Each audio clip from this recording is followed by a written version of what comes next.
The early morning mist clings to the rolling hills of Pennsylvania's Amish country, where time seems to move at the pace of horse hooves against packed earth.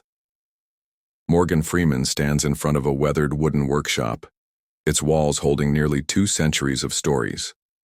The rich scent of aged wood and leather fills the air as Samuel Yoder, a 75-year-old master buggy maker, carefully guides a horse into position, his weathered hands moving with the precision of someone who has performed this ritual thousands of times.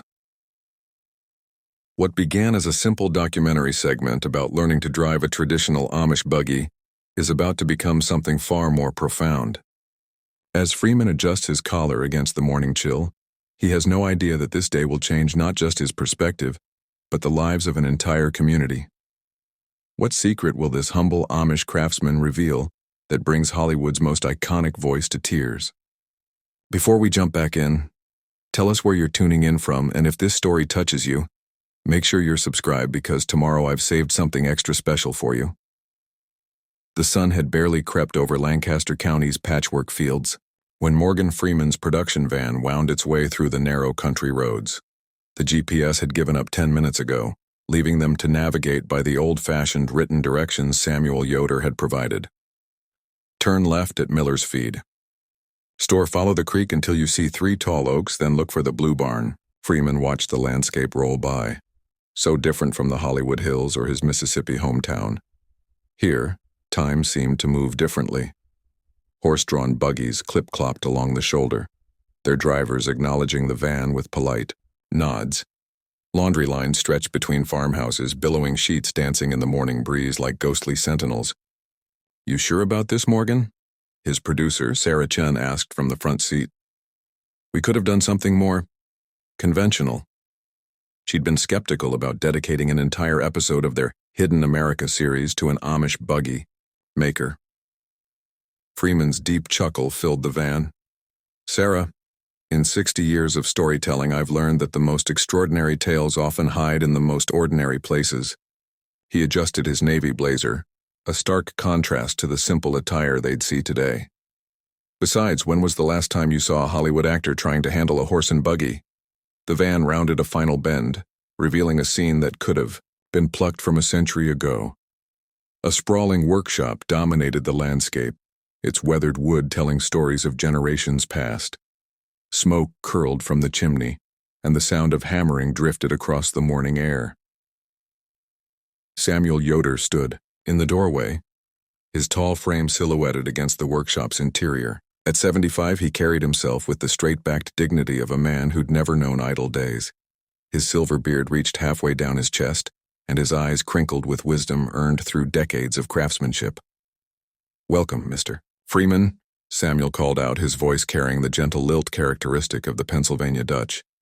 "God has blessed us with a fine morning for buggy driving." As Freeman stepped out of the van, the crew busied themselves with equipment, but he noticed how they too seemed affected by the otherworldly calm of the place. Even Dave, their usually hyperactive sound guy, moved with unusual reverence. "Please, call me Morgan," Freeman replied, extending his hand. Samuel's grip was firm, his palm calloused from years of working with wood and leather. "I can't thank you enough for allowing us into your world." Samuel gestured toward the workshop. "The world doesn't belong to any one of us, Mr. Freeman. We're all just passing through, trying to leave something worthwhile behind." Inside, the workshop was a testament to 5 generations of craftsmanship. Tools hung in perfect order along the walls, many looking as if they'd been forged in another century. Half-finished buggies stood in various stages of completion, their wooden frames gleaming in the morning light that filtered through high windows. "Every buggy tells a story," Samuel explained, running his hand along a partially completed frame. "This one's for Jacob Fisher's daughter's wedding. That one there," he pointed to a smaller cart, "is for the Miller twins who will use it for their newspaper route." Freeman moved through the space, taking in the details. The scent of fresh-cut wood mingled with leather and varnish. Wooden wheels leaned against one wall, waiting to be fitted with metal rims. "How long does it take to build one?" he asked. "A good buggy?" "About 300 hours," Samuel replied. "But time moves differently here. We don't rush. Each piece must be perfect, not for pride's sake, but because lives depend on our work. As the crew set up their equipment, Samuel's granddaughter Hannah appeared with coffee and fresh-baked bread. At 24, she represented a new generation of Amish youth, one foot in tradition and one in the modern world. Her simple dress and prayer covering couldn't hide her sharp intelligence and quiet confidence. "Grandfather has been talking about your visit for weeks," she said, pouring coffee into simple ceramic mugs. "Though I think he's more excited about sharing his craft than meeting a movie star." Freeman laughed. "That's exactly how it should be." The morning unfolded slowly, deliberately, like everything else in Samuel's world. He showed Freeman the basics of buggy construction, the careful selection of wood, the precise angles needed for stability, the importance of proper weight distribution. Every detail had been refined over generations, passed down from father to son. "But that's changing now," Samuel said quietly, almost to himself. His hands, which had been demonstrating how to check wood grain, fell still. "The young ones, they're leaving, looking for different lives." Hannah, who had been helping with the demonstration, met her grandfather's eyes. The unspoken weight of tradition hung between them. "It's not just us," she added, turning to Freeman. "All across the community, workshops like this are closing. Last year, the Stoltzfus family sold their harness shop. The month before that, the Byler's wheel-making business shut down." Freeman watched as Samuel moved to a workbench and picked up a hand plane, testing its edge with his thumb. The simple gesture carried decades of muscle memory. "How many buggy makers are left in the county?" he asked. "When I started learning from my father, there were 28 workshops," Samuel replied. "Now? 3. Soon, maybe none." The camera crew, who had been filming quietly, exchanged glances. This wasn't just about learning to drive a buggy anymore. They were witnessing the potential end of a way of life. Mary Yoder, Samuel's wife of 52 years, appeared at lunchtime with a basket of food. She had the same quiet strength as her husband, her face lined with years of sun and laughter. The crew was invited to join them at the long family table, where Mary said a prayer in Pennsylvania Dutch before serving thick slices of homemade bread, cold chicken, and apple pie. "Tell me about your first buggy," Freeman said to Samuel as they ate. "The first one you made on your own." Samuel's eyes lit up. That was in 1965. I was 20 years old. It was for my own wedding, actually." He glanced at Mary, who smiled at the memory. "Worked on it every evening after regular duties. My father supervised but wouldn't touch a single piece, said I had to feel the responsibility in my own hands. It was a beautiful buggy," Mary added. "Still is. Our youngest son uses it now." As lunch concluded, Samuel led Freeman to the paddock, where a magnificent black horse waited patiently. "This is Thunder," he said, stroking the horse's neck. "Don't let the name fool you. He's gentle as a lamb. He'll be your teacher today." Freeman approached the horse carefully, respecting its size and power. "I've played my share of roles," he said, "but this might be the most challenging yet." "The buggy doesn't care about Academy Awards," Samuel said with a twinkle in his eye. "It only cares about respect, patience, and understanding. Rather like life itself, wouldn't you say?" As Samuel began explaining the basics of handling the reins, Freeman couldn't shake the feeling that he was participating in something larger than a simple driving lesson. In this workshop, in this moment, he was witnessing both an end and a beginning, though of what he wasn't yet sure. The camera captured it all. The careful instructions, the first tentative handling of the reins, the way Samuel's weathered hands guided Freeman's on the leather straps. But it also captured something more subtle, the look of concern that passed between Hannah and her grandfather when they thought no one was watching, the way Mary lingered in the workshop doorway, as if memorizing every detail of the scene before her. What none of them knew was that this day would set in motion events that would transform not just the Yoder family, but the entire community. As Thunder's hooves marked time against the packed earth of the paddock, the real story was just beginning to unfold. The afternoon sun cast long shadows through the workshop windows as Samuel led Freeman to a special corner of the building. Here, displayed on a wall of honor, hung photographs spanning nearly 5 decades of buggy-making history. Each picture tells a story, Samuel explained, pointing to a faded black and white photograph. This is my father, Eli Yoder, teaching me just as I'm teaching you today. The image showed a young Samuel, barely 20, carefully measuring a wooden beam while an older man watched with pride. Freeman studied the photographs, noting how the faces changed, but the workshop remained remarkably constant. The tools, the techniques, they're all the same? Mostly. Hannah interjected, joining them at the wall. Though grandfather did make one major innovation. She gestured to a unique suspension system visible in the newer buggies. He designed a way to make the ride smoother for elderly passengers. Every buggy maker in 3 counties adopted it. Samuel shrugged modestly. Small changes when needed, but the heart of it stays the same. As they talked, Mary brought in a fresh pot of coffee and a plate of traditional Amish sugar cookies. The camera crew, still filming, captured the easy familiarity developing between the Hollywood icon and the Amish craftsman. 2 masters of very different worlds finding common ground. You know, Freeman said, accepting a cookie. I've played God in movies, played presidents and prisoners, but there's something about this place that makes all that seem distant. He gestured around the workshop. Here, everything is real, tangible. Samuel nodded thoughtfully. In our way of life, Mr. Freeman, we believe that God is in the details. Every joint we cut, every piece we shape, it's a form of prayer. The conversation was interrupted by the arrival of Jacob Miller, the local Amish community leader.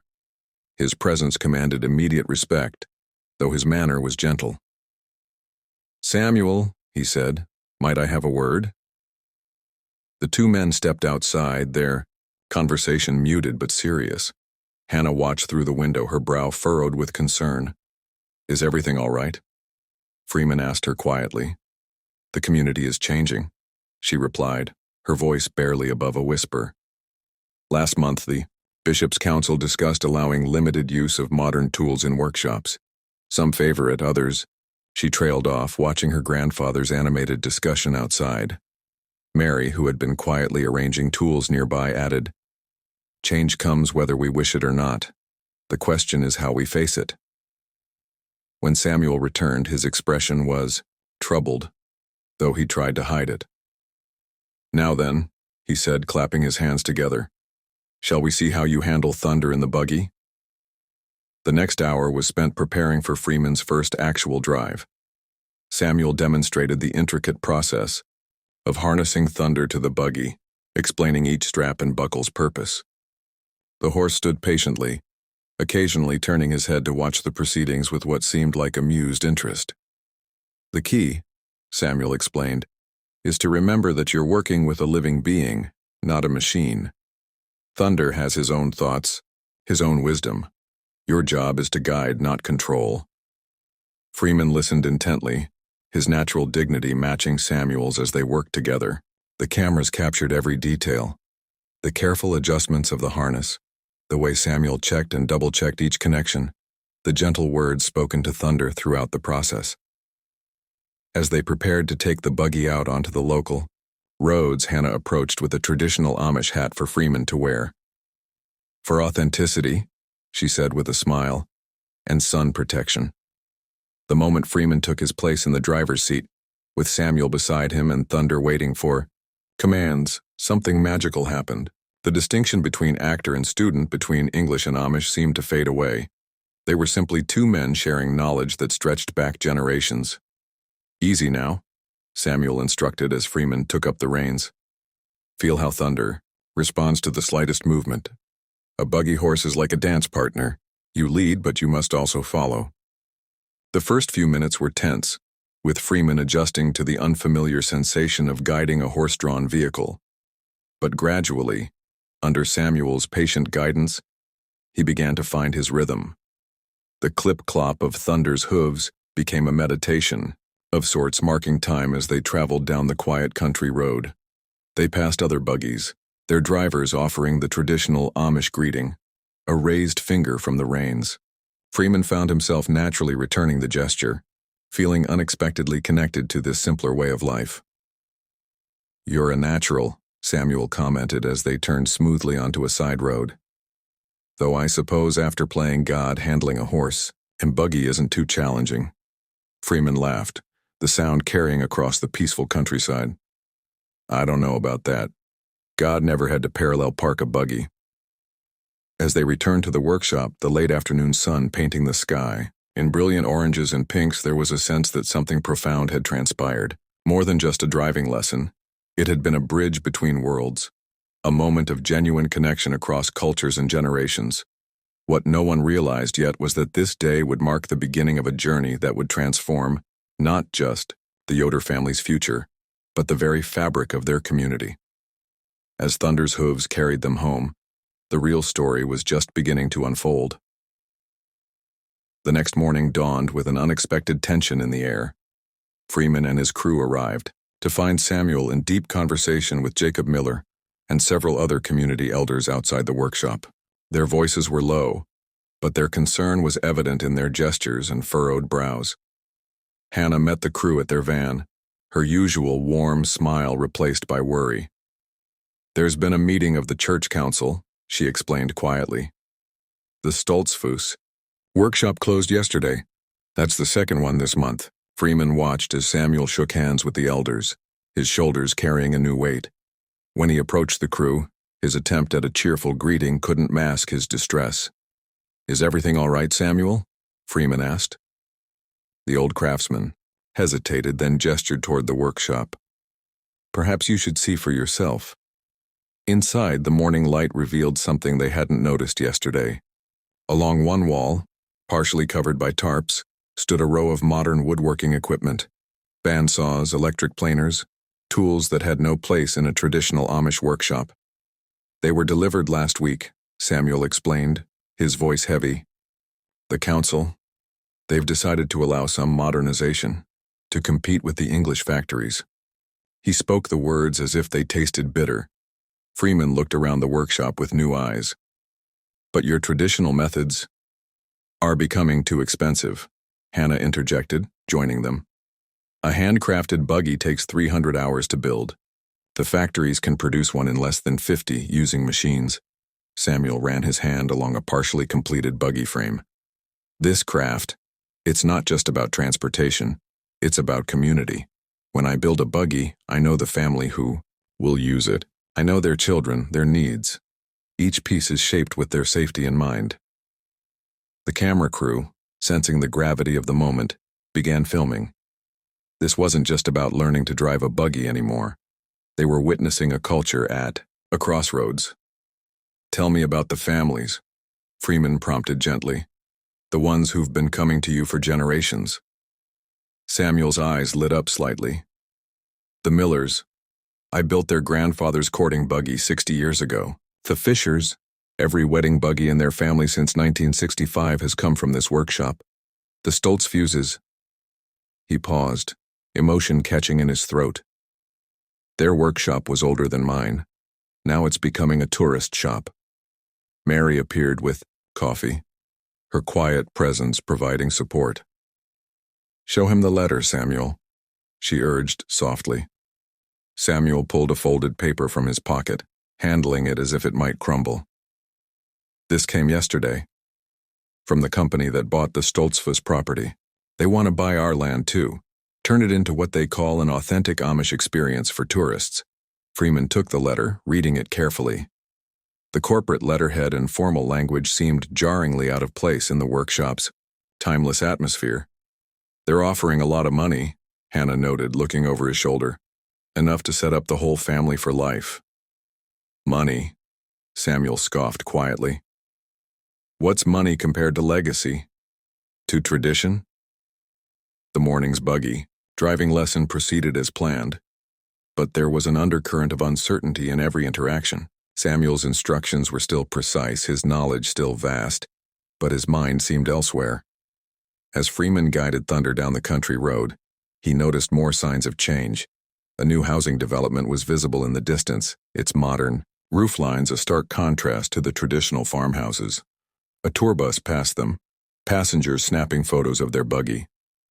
It's not just the workshops, Samuel explained as they traveled. The young ones are leaving. Can't blame them, really. Hard to resist the pull of the English world when it keeps creeping closer. They passed the Stoltzfus property where workers were already removing the old workshop's sign. Samuel fell silent, his hands tightening on his lap. Back at the workshop, the afternoon brought unexpected visitors. A group of tourists, having seen the film crew, gathered at the property's edge, taking pictures and pointing. Samuel watched them through the window, his expression unreadable. Last year, Hannah said, a tour company offered to pay grandfather to demonstrate buggy making for their groups. Called it Authentic Amish Craftsmanship Experience. I assume he declined, Freeman responded, noting Samuel's reaction to the tourists. Declined? Mary joined in with a rare show of anger. He told them we're not performers in a museum. We're living people with a living faith. The camera crew captured it all, the tension, the uncertainty, the clash between preservation and progress. Freeman, who had come to learn about buggy driving, found himself in the middle of a much larger story. During a break in filming, Samuel led Freeman to a small room at the back of the workshop. Here, away from the cameras, he shared his deepest fear. See these? He pointed to a wall of leather-bound notebooks. Every buggy I've ever built, every technique I've learned, every improvement I've made, it's all recorded here. 5 generations of knowledge. He pulled out one of the oldest volumes, its pages yellow with age. My great-grandfather started these records, but who will read them when we're gone? Freeman handled the notebook carefully, noting the precise drawings, the detailed notes and flowing script. Your grandchildren? Samuel shook his head sadly. Hannah is the only one who shows any interest, and she's being pulled in other directions. Can't blame her. The world is changing. As the afternoon wore on, more community members stopped by the workshop. Each brought news of more changes. Another farm sold. Another family's children choosing to leave the community. Another piece of their way of life slipping away. Jacob Miller returned late in the day, this time with a proposal. The council has decided, he announced to Samuel, we'll allow limited modernization in all workshops, electric tools, some machinery. It's the only way to survive. The pain in Samuel's eyes was visible as he responded. And what of our ways? Our traditions? We adapt or we disappear, Jacob replied gently. The choice is yours, Samuel. But remember, tradition isn't just about the tools we use, it's about the values we pass on. As the film crew packed up for the day, Freeman found himself drawn back to the wall of photographs. In each image, he saw not just buggy makers, but guardians of a way of life. Each face told a story of dedication, of values passed down through generations. Hannah approached, standing beside him in contemplation. You know what's ironic? She said softly. The same tourists who want to see authentic Amish life are the ones making it impossible to maintain that life. They want to experience our world, but their presence helps destroy it. The day ended with a sense of impending change. As Freeman's van pulled away, he watched Samuel in the rearview mirror, standing in his workshop doorway. The old craftsman's figure seemed both resolute and vulnerable, a living symbol of a world on the brink of transformation. What no one knew then was that this crisis would lead to an unexpected solution, one that would require both tradition and innovation, wisdom and change. But that revelation was still to come. Later that evening, after the film crew had departed, an unexpected visitor arrived at the Yoder workshop. David Yoder, Samuel's youngest son, pulled up in his buggy just as the sun was setting. His arrival caused a stir in the household, as David had been working in Ohio, helping modernize other Amish businesses. Father, David called out, striding into the workshop where Samuel was still tidying up from the day's filming.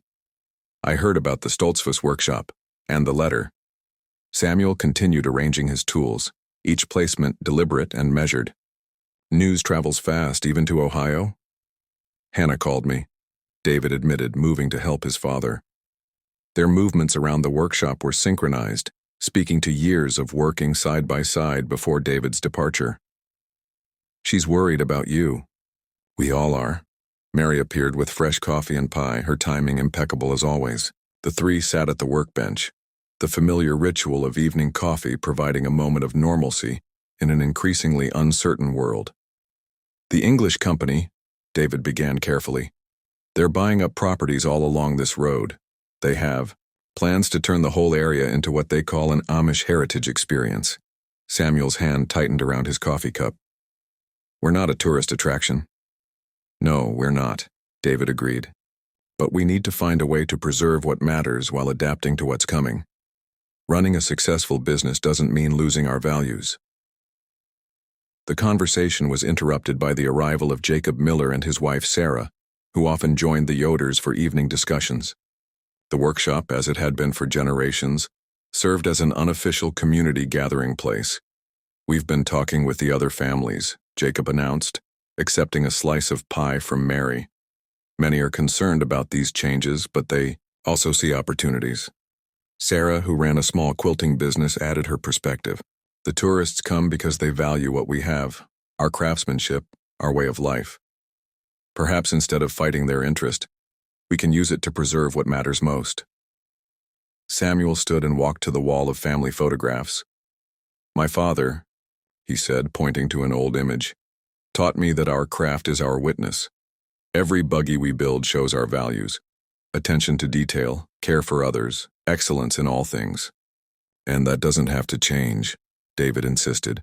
Modern tools don't make the craftsman, father. Your knowledge, your standards, those are what matter. Hannah, who had been listening quietly from the doorway, stepped forward. Grandfather, remember what you always say about thunder? How a good horse and buggy driver must know when to hold firm and when to give. The workshop fell silent as Samuel considered his granddaughter's words. The evening light filtered through the windows, casting long shadows across the tools and half-finished projects that represented both his past and the community's uncertain future. Tell me about Ohio, Samuel finally said to David. How do they balance the old and the new? As David described the compromises and adaptations other communities had made, Freeman's film crew's equipment sat quietly in the corner, ready for another day of documenting what was becoming more than just a story about learning to drive a buggy. It was becoming a chronicle of a community at a crossroads, facing decisions that would shape generations to come. The evening deepened into night, and the conversation continued. Plans were proposed and discussed, concerns raised and addressed. Through it all, Samuel remained thoughtful, his weathered hands occasionally running along the smooth wood of a partially completed buggy frame, as if seeking guidance from the familiar grain. There might be a way, he said finally after hours of discussion. Not to fight the change, but to guide it, to ensure that what matters most survives. The next morning would bring Freeman and his crew back to the workshop, but they would find more than just another lesson in buggy driving. They would discover a community beginning to forge a new path, one that honored the past while embracing an uncertain future. As the visitors departed for the night, Samuel remained in his workshop, surrounded by the tools and traditions of 5 generations. In the quiet darkness, he opened one of his grandfather's leather-bound notebooks, its pages containing not just technical drawings and notes, but the wisdom of ages. Perhaps, he whispered to himself, preservation doesn't always mean keeping things exactly the same. Perhaps it means finding new ways to pass on what matters most. The workshop creaked and settled around him, its timbers holding nearly 2 centuries of stories. Outside, thunder nickered softly in his stable, and somewhere in the distance a car's headlights briefly illuminated the night sky, a reminder of the world that was increasingly encroaching on their quiet corner of Pennsylvania. Tomorrow would bring new challenges, new decisions, but for now, in the peaceful darkness of his workshop, Samuel found a moment of clarity. The way forward would require wisdom from both the past and the present, a delicate balance of holding on and letting go. The third day of filming began with an unexpected scene. As Freeman's van pulled up to the workshop, they found Samuel and Hannah setting up a small display of traditional buggy-making tools near the entrance. A carefully hand-lettered sign read, "Living History, the Art of Amish." craftsmanship. "What's all this?" Freeman asked, helping Hannah arrange a set of antique wood planes. "A compromise," Samuel replied, his voice carrying a mix of resignation and determination. "If people are going to come looking for authentic Amish experiences, we might as well show them something real." The morning's light revealed other changes. The modern equipment that had been hidden under tarps now stood openly along one wall, though it remained unplugged. Beside each machine, Samuel had placed its traditional counterpart, creating striking visual comparisons between old and new. "You see this plane?" Samuel demonstrated for the cameras, running the old wooden tool along a piece of oak. Curls of wood fell away perfectly, releasing the sweet scent of freshly worked timber. "It takes years to master. The electric planer is faster, yes, but it can't feel the grain like your hands can." Freeman watched as Samuel worked, noting how the craftsman's explanation went beyond mere technique. Every tool had a story. Every method carried meaning. The cameras captured it all. The precision of movement, the respect for materials, the deep understanding that came from generations of experience. Hannah had set up a small area where visitors could try using some of the simpler traditional tools. "People need to feel it in their hands," she explained. "That's how they understand what we're trying to preserve." As the morning progressed, word spread through the community about the Yoder's new approach. Some neighbors stopped by, curious and somewhat cautious. Among them was Elizabeth Stoltzfus, whose family's workshop had recently closed. "Samuel," she said, watching a group of tourists respectfully handling the display tools, "this isn't what I expected, but somehow, it feels right." The buggy driving lesson continued as planned, but now it carried new meaning. Freeman found himself not just learning to handle the reins, but understanding the deeper significance of each action. Samuel's instructions became more than technical guidance. They were lessons in responsibility, awareness, and connection. "See how thunder responds to the slightest touch?" Samuel demonstrated. "That's what we're trying to preserve. Not just the physical skills, but the relationship between driver and horse, craftsman and materials, person and community." During a break in filming, David arrived with unexpected news. "The Heritage Company," he announced, gathering the family in the workshop. "They've made another offer, but this time it's different." He spread out papers on Samuel's workbench. "They want to establish what they're calling a living heritage center, but instead of taking over the property, they're proposing a partnership. The workshop stays in our control, operates as it always has, but we add an educational component." Samuel studied the papers silently, his expression unreadable. Freeman, standing nearby with his crew, could sense the weight of the moment. "It's not just about us anymore," Hannah added softly. "Other families are watching what we decide. The Millers, the Fishers, they're all facing similar pressures." Mary brought out coffee and her special sugar cookies, a signal that this discussion required sustenance and time. The camera crew, sensing the importance of the moment, filmed discreetly from the corners of the workshop. "Tell me more about this educational component," Samuel finally said, looking up from the papers. David explained the concept. Scheduled demonstrations of traditional craftsmanship, carefully controlled tours, opportunities for visitors to learn about the real meaning behind Amish practices. Most importantly, the workshop would continue its regular business of building and repairing buggies for the community. Telling and preparing this story took us a lot of time, so if you are enjoying it, subscribe to our channel. It means a lot to us. Now back to the story. "The modern equipment," Samuel gestured to the covered machines. "Would it be required?" "No," David replied. "That's still our choice. But they understand that some modernization might be necessary to keep the business viable." As they discussed the details, Freeman found himself drawn into the conversation. His experience in storytelling and media offered a unique perspective on how to present authentic culture without compromising its integrity. "The key," he suggested, "is to control the narrative. Instead of letting others tell your story, you tell it yourselves." The discussion continued through the afternoon. Other community members dropped by, adding their voices to the conversation. Jacob Miller arrived with news that the church council was willing to consider this new approach, as long as certain boundaries were maintained. Hannah, who had been quietly observing, suddenly spoke up. "Grandfather, remember what you told me when I first started learning about buggy making?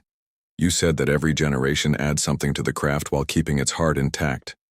Samuel looked at his granddaughter, seeing in her face the future of their traditions.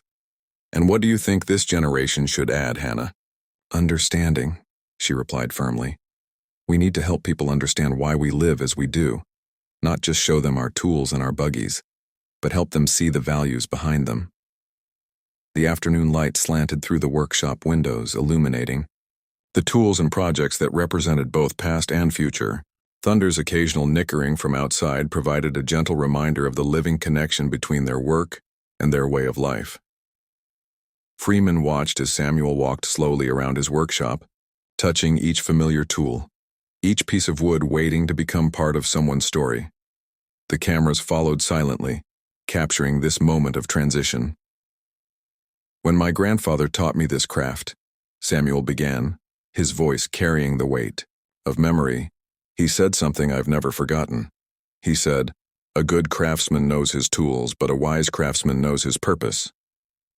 He picked up a partially completed buggy seat, running his hands over the carefully shaped wood.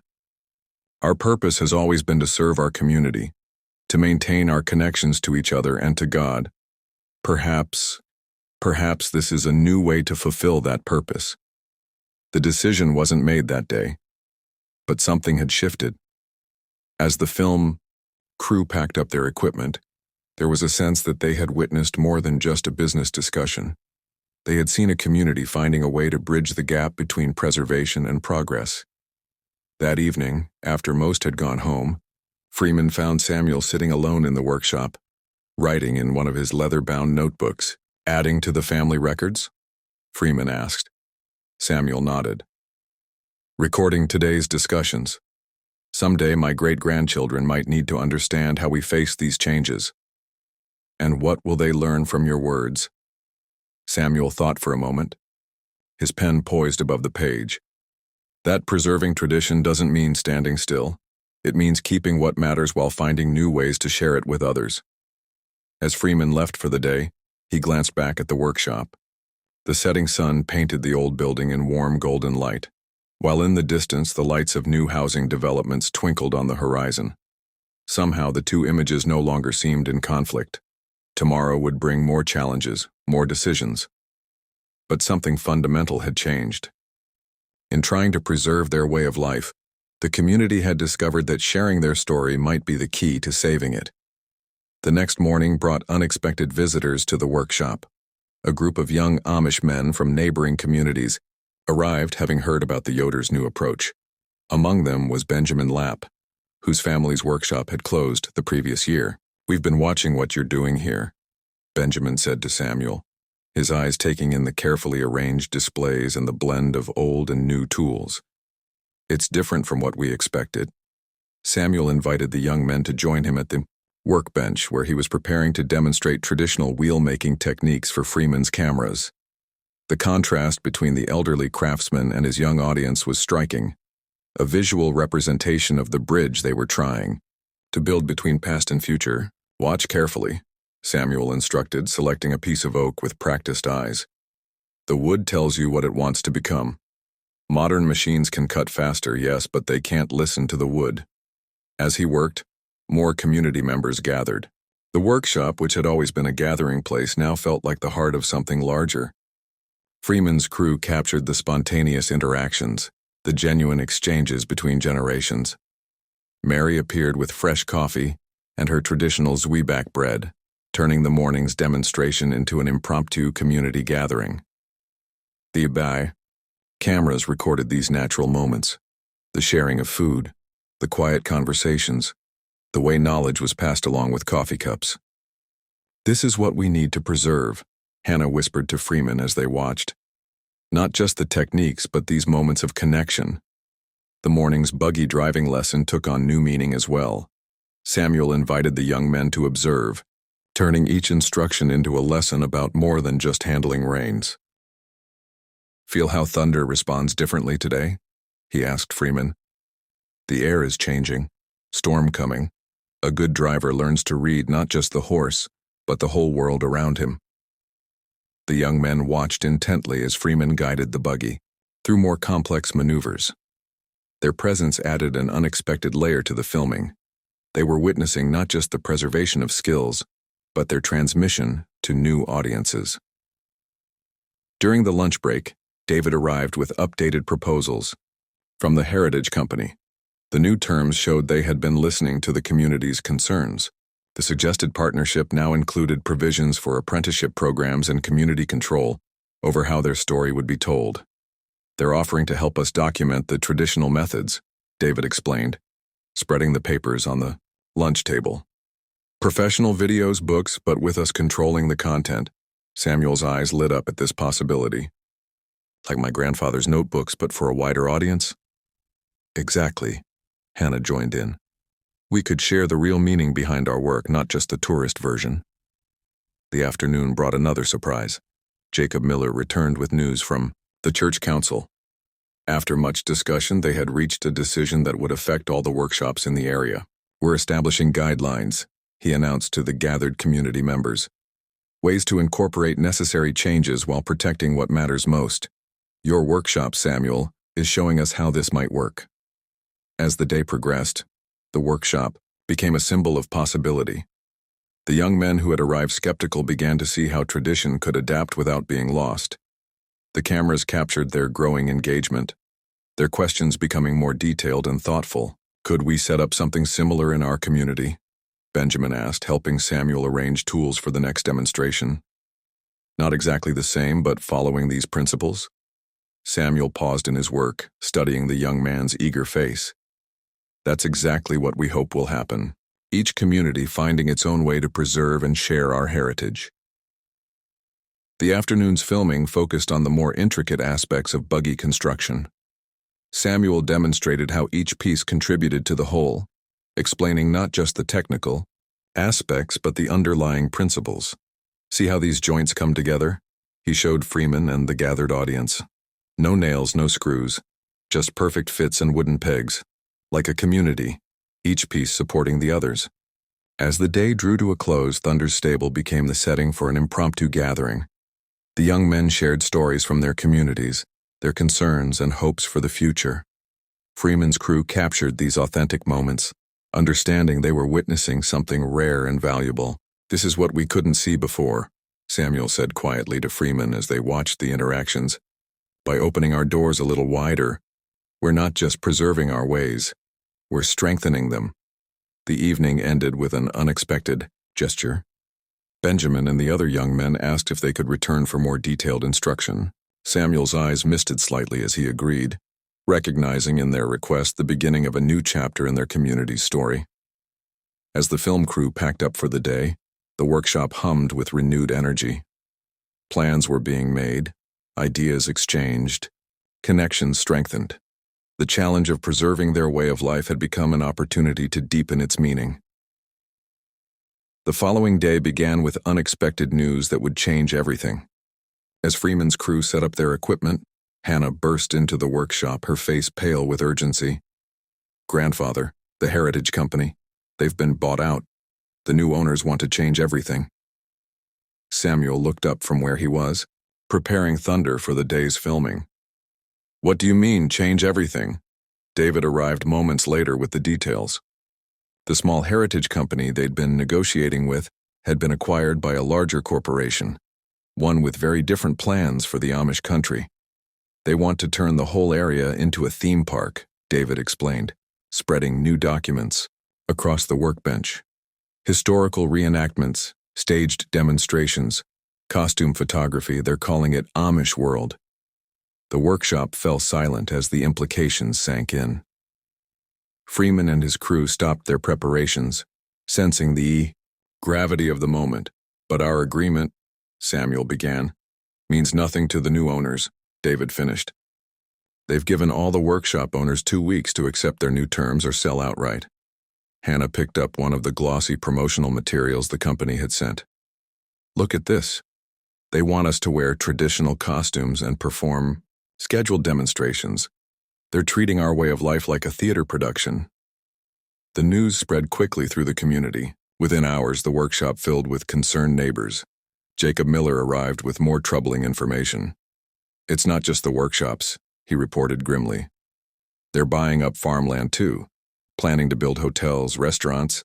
They want to turn our entire community into a tourist attraction." Freeman watched as Samuel moved through his workshop, touching each tool, each unfinished project as if reassuring himself of their reality. The cameras rolled silently, capturing this moment of crisis. "What are the other families saying?" Samuel asked Jacob. "Many are considering selling.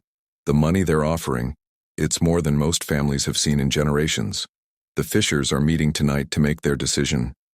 The Stoltz Fuses have already agreed to sell. Mary brought coffee, but today there were no cookies, no comfortable rituals to soften the blow.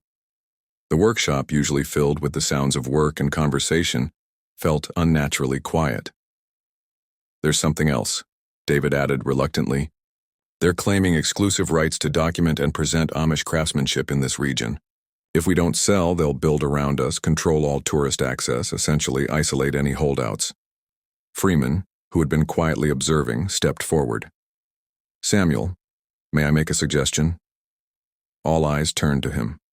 In the days they'd spent filming, he'd become more than just a celebrity student. He'd become part of their story. "We've been documenting something real here," he continued. "Not staged demonstrations or tourist attractions, but genuine tradition, genuine community. What if we could share that story? Help people understand what's really at stake?" Hannah's eyes lit up. "The footage we've been shooting, it shows the true heart of our work, our way of life." "But we don't seek publicity," Jacob reminded them. "It goes against our ways." Samuel had been silent, listening. Now he walked to the wall of family photographs, studying the faces of his ancestors. "My grandfather," he said slowly, "used to tell me that sometimes the best way to protect something is to share it. Not to hide it away, but to help others understand its value." The discussion continued through the morning. The film crew's scheduled buggy driving lesson was forgotten as the community grappled with this threat to their way of life. Then Benjamin Lapp returned, bringing news from other young community members. "We've been talking," he announced. "Many of us who left for the modern world. We're realizing what we left behind, what might be lost forever if we don't act now." A plan began to take shape.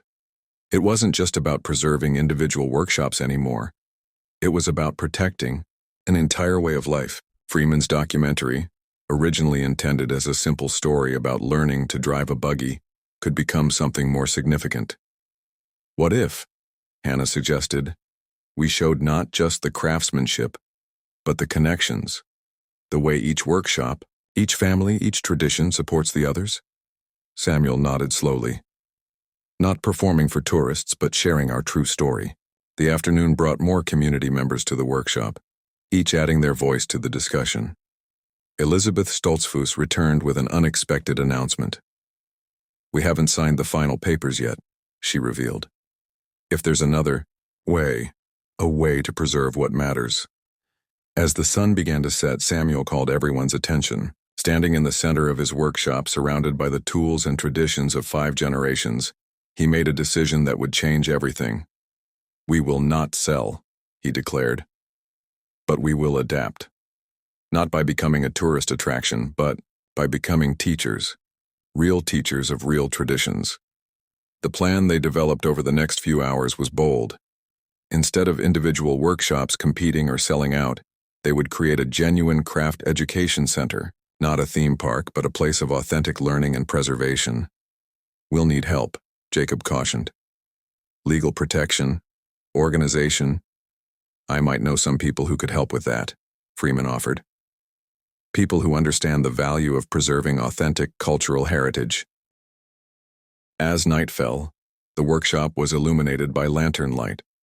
Community members continued to arrive, drawn by word of mouth. Each brought something to the discussion: knowledge, skills, concerns, and hopes for the future. Benjamin and the other, young men who had recently returned, began mapping out ways to combine traditional methods with necessary modern adaptations. Hannah worked with her father to draft proposals that would protect their independence while allowing for sustainable growth. But what about the corporation? Someone asked. They have money, lawyers. They have money, Samuel agreed. But we have something more valuable. We have truth. And now, thanks to our friends here, he gestured to Freeman and his crew, we have a way to share that truth with the world. The night deepened, but no one wanted to leave. There was a sense that they were part of something historic, not just preserving history, but making it. Mary brought out more coffee, and this time she had baked her special bread, the kind usually reserved for celebrations. Because as she quietly told Freeman, this is a celebration. We're not just saving buildings or businesses, we're saving our soul. As midnight approached, the workshop became a command center for what was quickly becoming a community-wide resistance movement. Maps were spread across workbenches showing the locations of all remaining traditional workshops and farms in the area. Look here, David pointed out, tracing lines between properties. If we connect these workshops, create a network of authentic craft centers, we could offer something the corporation can't. Real experience, real knowledge. Freeman's crew, though exhausted, continued filming. They understood they were capturing a pivotal moment in this community's history. The cameras recorded the intense discussions, the passionate planning, the way this crisis was bringing together old and young, traditional and progressive members of the community. We need to move quickly, Jacob advised. The corporation will start approaching families individually, trying to break our unity. Samuel stood at his workbench, absently running his hand along a piece of half-finished wood. Tomorrow, he said firmly. Tomorrow we'll call a community meeting. All families, all workshops. We'll present our alternative. Hannah had been working on her laptop, a rare sight in the workshop, but necessary now. I've been researching similar cases, she reported. There are laws protecting traditional cultural practices and organizations that help preserve authentic crafts and ways of life. The National Heritage Foundation has a strong track record in cases like this, Freeman added. I've worked with them before. They might be interested in helping protect this community. As the group continued planning, Thunder's nervous nickering from the stable drew their attention. Samuel went to check on him and discovered something that would add another layer to their story. Look at this, he called to the others. In Thunder's stall, partially hidden behind old tack, was a wooden chest Samuel hadn't seen in years. Inside were documents dating back to the workshop's founding, land grants, letters, and most importantly, the original community charter from 1875. This could be important, David said, carefully examining the yellowed papers. The charter specifically protects the right of our community to maintain its traditional practices and businesses. The discovery energized the group. More community members arrived despite the late hour, bringing food and coffee. The workshop hummed with purpose as different groups tackled different aspects of their resistance plan. Benjamin and his friends began documenting each workshop's unique specialties and techniques. We need to show how each craft center contributes, something essential to the whole, he explained. It's not just about buggies or furniture, it's about an entire interconnected way of life. Elizabeth Stoltzfus, who had been quiet for much of the evening, suddenly spoke up. We should involve the women's groups too. The quilting circles, the food preservers. They're as much a part of our heritage as the workshops. Mary nodded, in agreement. Our crafts tell our stories just as much as the men's work. More sometimes. As the night wore on, the plan became more comprehensive. They would establish the Amish Heritage Craft Coalition, not as a tourist attraction, but as a living, breathing center of traditional knowledge and skills. Each workshop will maintain its independence, more Samuel explained, sketching out the structure. But we'll work together, support each other, share knowledge. Freeman, who had been filming and observing, offered his perspective. What you're creating here isn't just about preserving crafts. It's about showing how traditional ways can adapt and thrive in the modern world without losing their essence. The first light of dawn was beginning to show through the workshop windows when they finally finished their initial planning. The night had transformed them from individual families facing a crisis into a united community. with a purpose. Samuel stood in his workshop doorway, watching the sunrise. My grandfather used to say that every piece of wood has its own story, he mused. Maybe it's time we told ours. The coming days would bring challenges they couldn't yet imagine. The corporation would not give up easily, and changing centuries of tradition, even to preserve it, would require courage and wisdom. But as Freeman's crew captured these final moments of their extraordinary night, there was a sense of hope in the workshop. They had found a way to fight back, not with money or lawyers, but with the very traditions they were trying to preserve. Tomorrow will be interesting, Hannah said, standing beside her grandfather. We have a lot of work ahead of us, Samuel smiled, putting his arm around her shoulders. Yes, but for the first time I think we know exactly what we're working for. The first rays of sunlight brought new energy to the workshop. Community members who had gone home for a few hours' rest began returning, many bringing breakfast and fresh ideas. The atmosphere had shifted from crisis to determined action. We've contacted 17 other workshops in the region, David reported, updating the map they'd created overnight. Red pins marked the locations of craftsmen who had already pledged to join their coalition. Sarah Miller, Jacob's wife and a respected voice in the community, arrived with a group of women from the quilting circle. We've been talking, she announced. The women's auxiliary groups want to be part of this. Our traditional crafts are just as important to preserve. The workshop, already crowded, made room for more planning tables. The quilters set up in one corner, spreading out designs that told stories of their community's history. In another area, young people were setting up laptops, a sight that would have been unthinkable just days ago. Times change, Samuel observed, watching the mixture of traditional and modern tools being used to save their way of life. The question is how we change with them. Freeman's crew captured it all: the intense discussions, the planning sessions, the way different generations worked together. What had started as a simple documentary about learning to drive a buggy had evolved into something far more significant. By mid-morning, the first challenge to their plans arrived. Representatives from the corporation showed up unannounced, sleek in their business suits and carrying portfolios of documents. Mr. Yoder, the lead representative, began. We understand. There's been some confusion about our plans. We're here to clarify our vision for Amish world. Samuel met them in the workshop doorway, standing tall despite his fatigue from the sleepless night. Behind him, the community continued their work, though everyone was listening intently. There's no confusion, Samuel replied calmly. We understand your plans perfectly. We simply have different ones. The corporate team seemed taken aback by the quiet confidence in his voice. They were even more surprised when Hannah stepped forward with a professionally prepared presentation of their own. We'd like to show you our alternative proposal, she said, opening her laptop. We call it the Living Heritage Initiative. For the next hour, the community presented their vision. It wasn't just about preserving individual workshops. It was about creating a sustainable model for traditional crafts to thrive in the modern world. Instead of a theme park that imitates our way of life, David explained, we're proposing a network of authentic craft centers. Real learning, real skills, real tradition. The corporate representatives exchanged glances. This wasn't the simple negotiation they'd expected.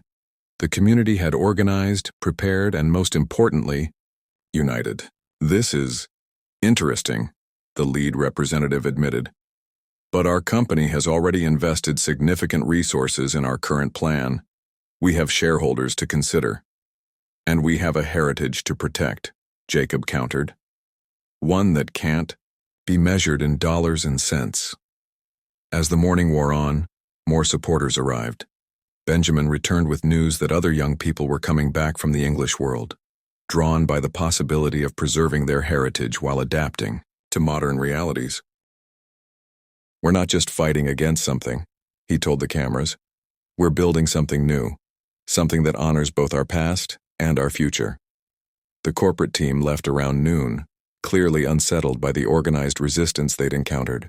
But everyone knew this was just the beginning of the battle. They'll be back, David warned. With lawyers and more pressure. Samuel nodded, but his expression remained determined. And we'll be ready. Not with lawyers, but with truth, with community, with tradition that's alive, not preserved in amber. The afternoon brought more developments. Elizabeth Stoltzfus returned with news that her family had officially withdrawn from their agreement to sell. Other families followed suit, inspired by the vision of a united community working to preserve their way of life. Freeman, who had been quietly observing and filming throughout the day, pulled Samuel aside during a quiet moment. "You know," he said, "when I came here to learn about driving a buggy, I thought I was just working on another interesting story. But this is something more."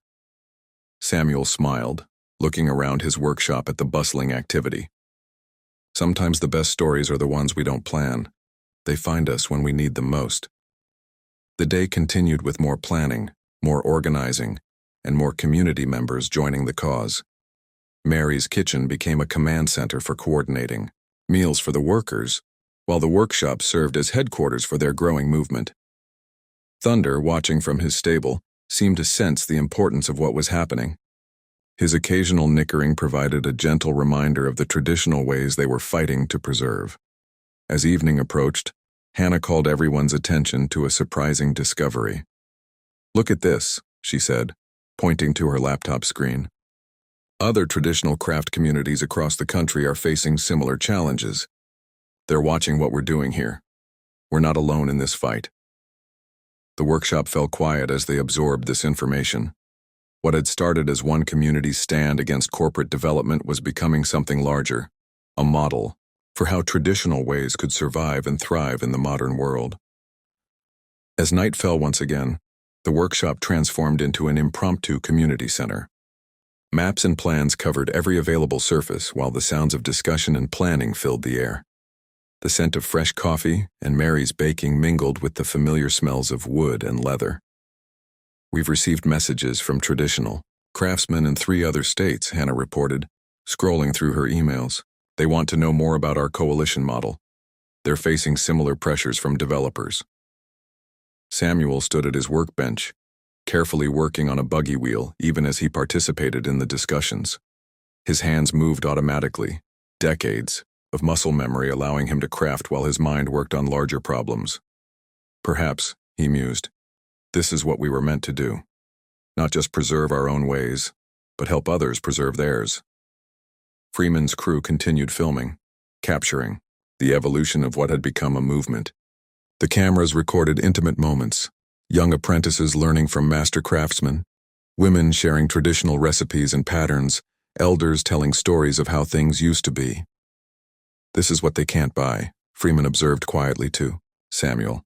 "This living connection between past and present."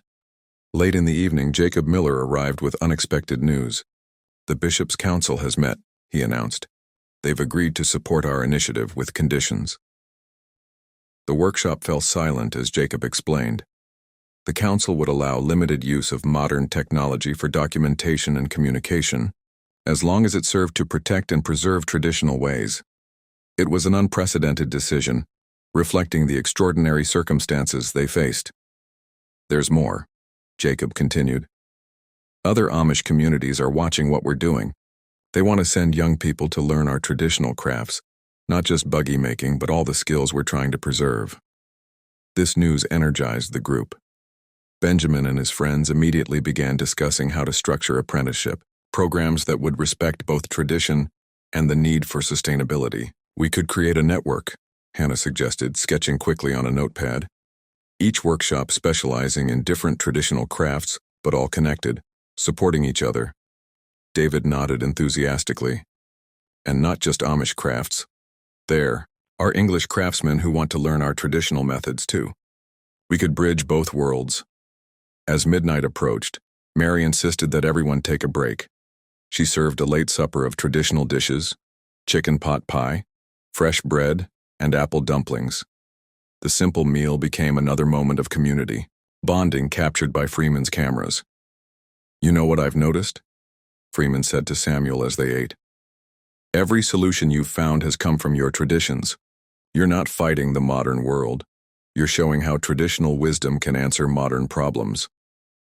Samuel considered this while watching the various groups gathered in his workshop. Young people with laptops sat next to elderly craftsmen with decades of experience. Women discussing traditional patterns use smartphones to share designs. Somehow it all worked together. "The world changes," Samuel replied, "but truth remains truth. Our ways may seem old-fashioned to some, but they're built on principles that never age: community, craftsmanship, care for others." As the night deepened, more plans took shape. Elizabeth Stoltzfus proposed creating a traditional crafts teaching center in her family's old workshop. The quilting circles organized a system for documenting and preserving centuries-old patterns. Young people developed ways to share their heritage while respecting traditional values. Thunder's occasional nickering from the stable provided a rhythmic backdrop to their planning. The horse, like the community itself, remained steady despite all the unusual activity around him. "Tomorrow will be crucial," David reminded everyone. "The corporation's lawyers will arrive with their final offers. We need to be ready." But something had changed in the community's response to this threat. The fear and uncertainty of the previous days had been replaced by purpose and determination. They weren't just reacting anymore. They were creating something new. "Look at this," Hannah called out, showing Samuel her laptop screen. She had created a simple website, approved by the council, that would allow other traditional craft communities to connect with them. "We're calling it Living Heritage Network." Samuel studied the screen, noting how carefully it balanced modern communication with traditional values. "Your great-grandfather would be proud," he said softly. "Not because we're preserving exactly what he did, but because we're preserving why he did it." As the night wore on, more community members arrived, unable to sleep through such historic moments. Each brought something to contribute: skills, ideas, resources, or simply their presence and support. The workshop, which had begun as one man's place of craft, had become the heart of a movement.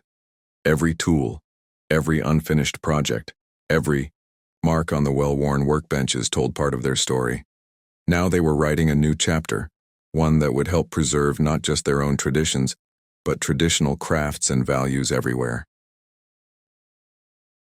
The morning of the confrontation dawned, clear and crisp. Samuel was already in his workshop before sunrise, preparing for what everyone knew would be a decisive day. The corporate lawyers were scheduled to arrive at 10, bringing what they called their final resolution package. Freeman and his crew arrived early, setting up their equipment with quiet efficiency. They understood that today's footage would be crucial, not just for their documentary, but for the community's future. "Are you ready for this?" Freeman asked Samuel, helping him arrange the workshop for the meeting. Samuel paused in his work, looking around at the space that had been his life for so many decades. "You know, Mr. Freeman, I've built hundreds of buggies in this workshop. Each one required perfect balance. Too much weight on one side and the whole thing fails. Today feels the same way." By 8 o'clock, community members began arriving. They came not just from the immediate area, but from other districts as well. Word had spread about the Yoder's stand against corporate development, and the Amish community had responded with unprecedented unity. Hannah had transformed one corner of the workshop into a modern command center, her laptop connected to a network of supporters across the country. "We've received messages of support from traditional craft communities in 37 states, she reported. "They're all watching what happens here today." David arrived with final preparations for their counterproposal. "The Living Heritage Network is officially registered," he announced. "We have backing from 3 national preservation organizations and 2 universities interested in traditional crafts programs." Outside, Thunder sensed the unusual tension and grew restless in his stable. Samuel spent a few minutes with him, the familiar routine of caring for the horse helping to center his thoughts. "Sometimes," he told Freeman, who had followed him to the stable, "the old ways show us how to face new challenges. A good horseman knows when to hold tight and when to give slack." By 9:30, the workshop was filled with community members. The corporate lawyers would find not just Samuel and his family, but an entire united community ready to defend their way of life. Mary had organized the women of the community to provide refreshments, not just as hospitality, but as a demonstration of their traditional food crafts. The scent of fresh bread and pies filled the air, mingling with the workshop's familiar smells of wood and leather. "Let them see what they're really trying to buy," she said firmly, arranging her baked goods on a traditional quilted tablecloth.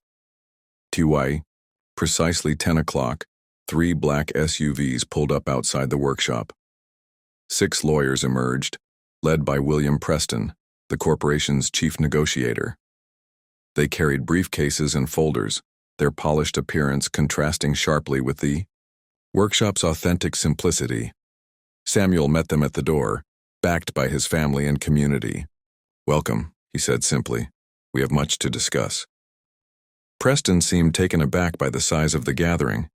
He had expected a simple negotiation with a few family members, not a workshop filled with determined faces. "Mr. Yoder," he began, setting his briefcase on a workbench.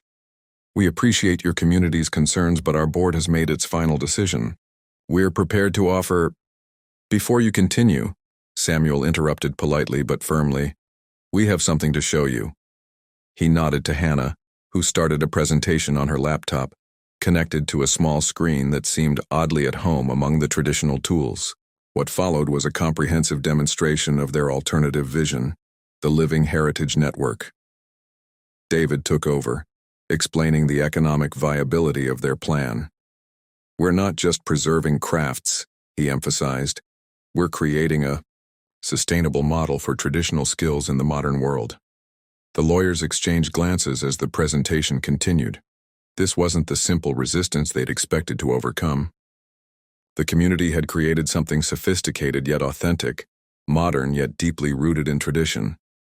"This is all very interesting," Preston said carefully. "But our company has already invested millions in the Amish world concept. We have commitments to shareholders, and we have commitments to something higher." Jacob Miller stepped forward. "Our way of life isn't for sale at any price." Benjamin and his group of young craftsmen then demonstrated their apprenticeship program, showing how traditional skills were being passed down while adapting to contemporary needs. "Look at this joint," Benjamin explained, showing a piece of furniture he was crafting. "This technique is 500 years old. No nails, no screws, stronger than any modern fastener. This is what we're preserving, not just the method, but the wisdom behind it." Elizabeth Stoltzfus presented next, explaining how their network of workshops would function. "Each craft center maintains its independence while supporting the others. It's how our community has always worked. We're just expanding it to preserve all traditional crafts." The morning wore on, the community presenting their case with quiet confidence. Freeman's cameras captured it all: the contrast between the corporate lawyers and the craftsmen, the blend of traditional wisdom and modern organization, the strength of a united community. Preston and his team called for several private conferences, stepping outside to make phone calls to their corporate headquarters. Each time they returned, their certainty seemed to waver a bit more. During one break, Samuel took Freeman aside. "See how they're struggling?" he said quietly. "They came to buy land and buildings. They don't know how to handle people standing up for something that can't be bought." The turning point came shortly after noon. Mary had insisted everyone break for lunch, serving traditional Amish dishes that represented generations of culinary craft. As they ate, the barriers between the two groups began to soften. One of the younger lawyers, eating a piece of Mary's choufle pie, asked about its history. Soon she was deep in conversation with the women about traditional recipes and the stories behind them.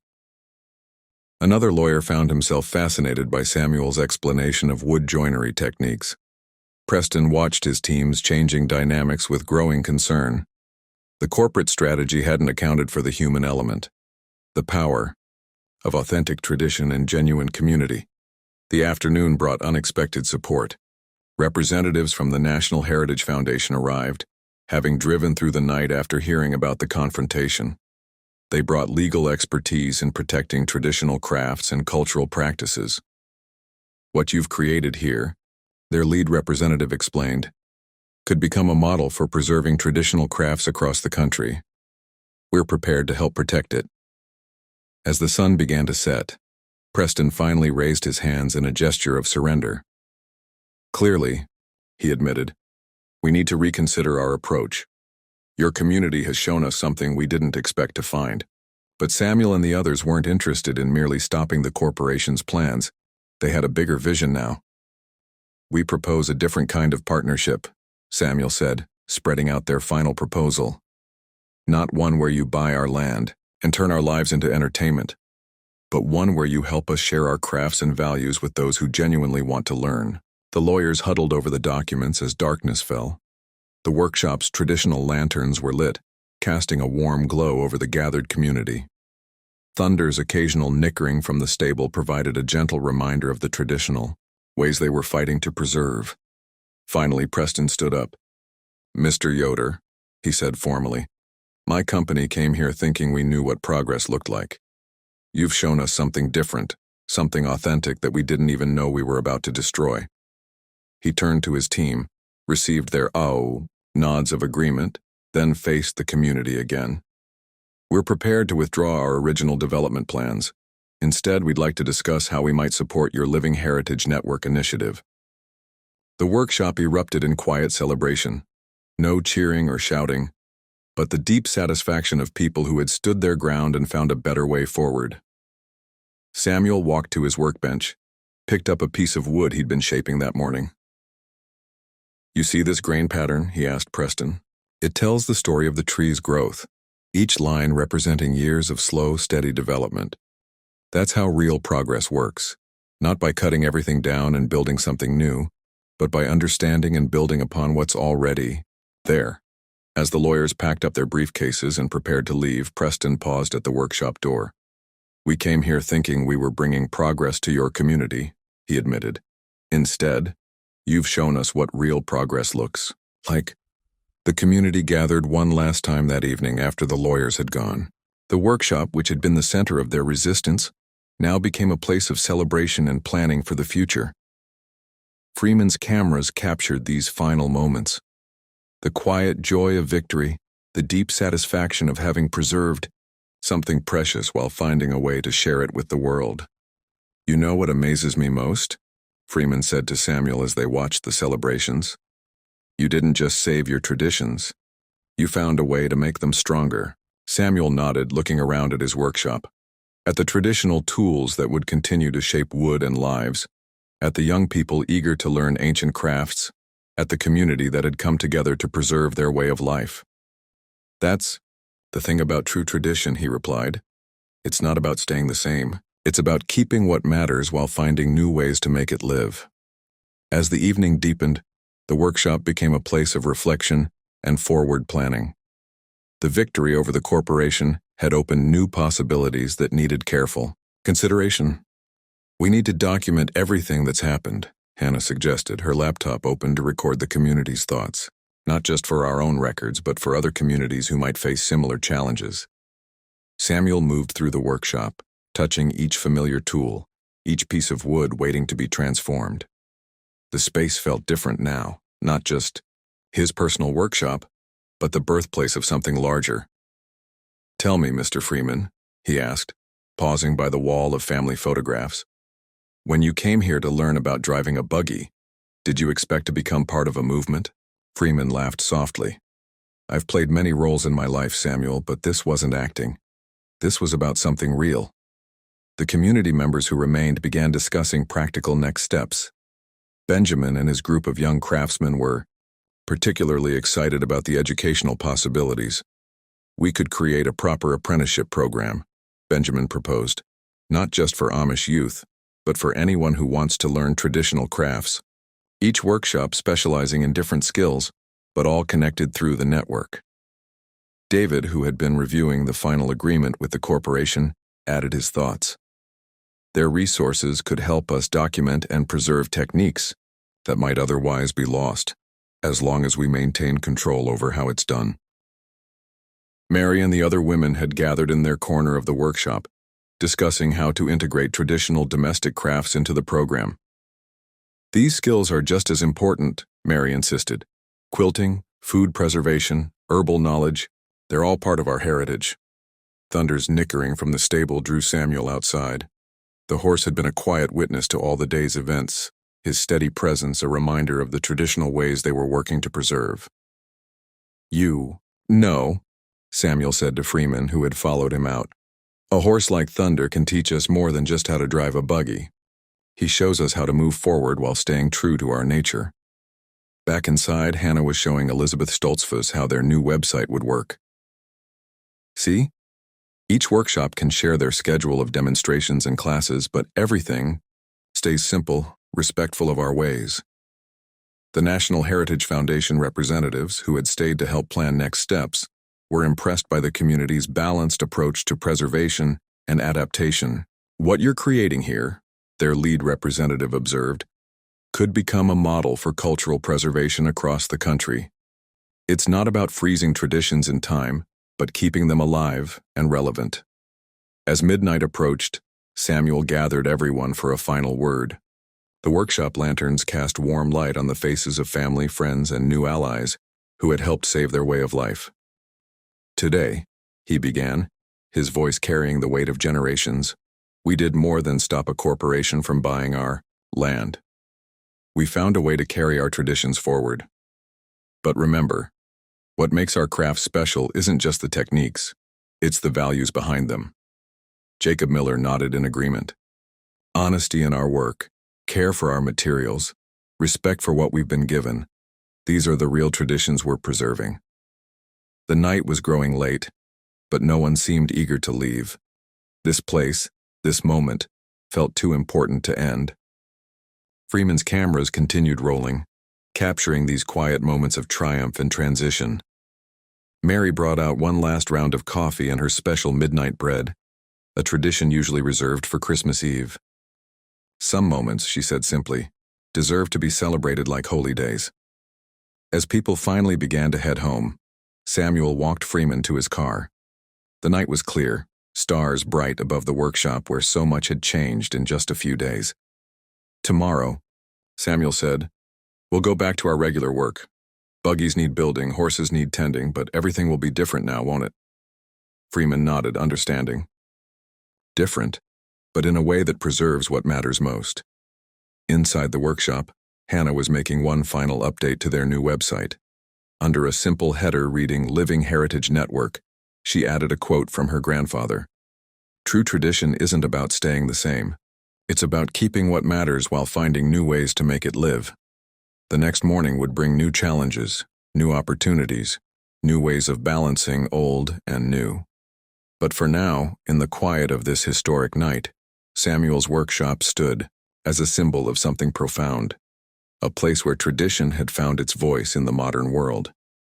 Thunder's soft nickering from the stable seemed to approve, his ancient horse wisdom somehow understanding that while the world might change, some things, craftsmanship, community, care for others, would remain constant, passed down through generations yet to come.